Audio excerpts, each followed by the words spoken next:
There's actually very little to add because you were all present in court before Justice Barasa.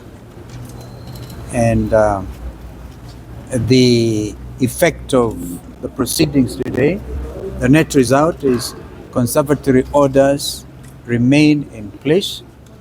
Have actually been granted. Have actually been granted today, and they remain in place regardless of what may have been said by William Ruto in Parliament.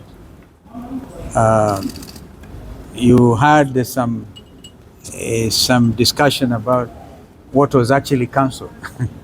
All right, whatever was cancelled, those things need to be brought before the court, and therefore we remain seized and want to assure Kenyans that we are seized of this matter. And one of the things that in fact we want to do is to do a further affidavit by the petitioner and bring for record purposes and for purposes of taking what in law is called taking judicial notice of the indictment of Adani in the United States of America under the Foreign Corrupt Practices Act, so that this matter is also reflected in our domestic situation.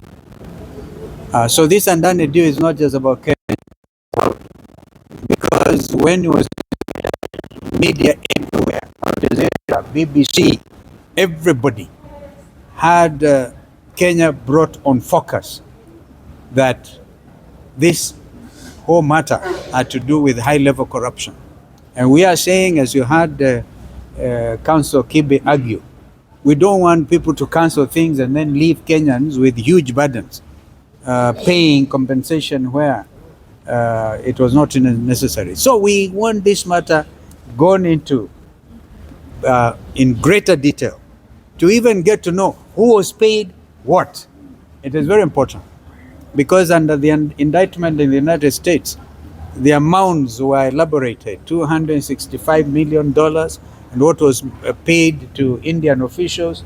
We believe that a lot of money was paid to Kenyan officials here. They will not go away without us exposing them, so the country will get to know.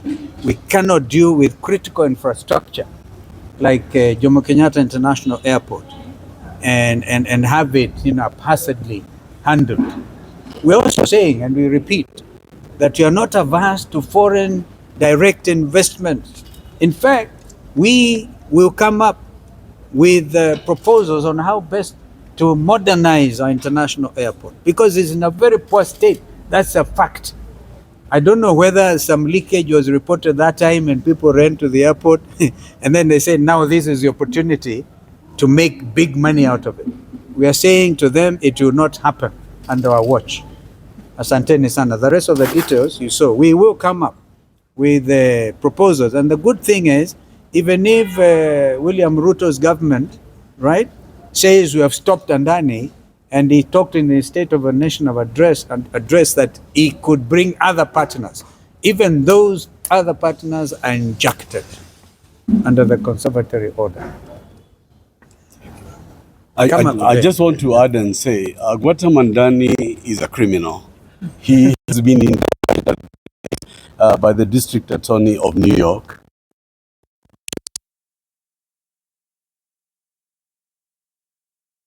Largest solar project in India in the amount of 34 billion shillings, as Senior Counsel Kalonzo Musyoka has said, $265 million for a project of $2 billion. If you were to do a mathematical calculation, that amounts to 10% of what Kitu Kidogo Adani paid the government officials of India. The Jomo Kenyatta International Airport, our pride and joy, the project was valued at over 268 billion shillings. We have no doubt, certainly as petitioners in this matter, that over 2.6 billion shillings has already been paid to Kenyan officials because that is how Adani operates. The second issue, which is most worrisome, and Kenyans need to understand, American investors were cheated by Adani by taking the project that he had signed with the Indian government corruptly to get money from investors in the US, over $3 billion. He's been indicted because American lenders and individuals invested $3 billion for him to do the project. So Adani was signing the Jomo Kenyatta International Airport to take our title deed and our heritage, to mortgage it and take it abroad. What kind of judgment is William Ruto making? Had Adani been given this airport and gone bankrupt in 2 years, what would have happened to the Jomo Kenyatta International Airport? We cannot allow a man to play gamble with the Kenyan people. Ruto has no judgment. He has no capacity and no authority to hold our sovereign will, and we must challenge this so we stop him from any other project, Kentraco, Chaff, and all of them. What judgment is this government making if they can choose Adani?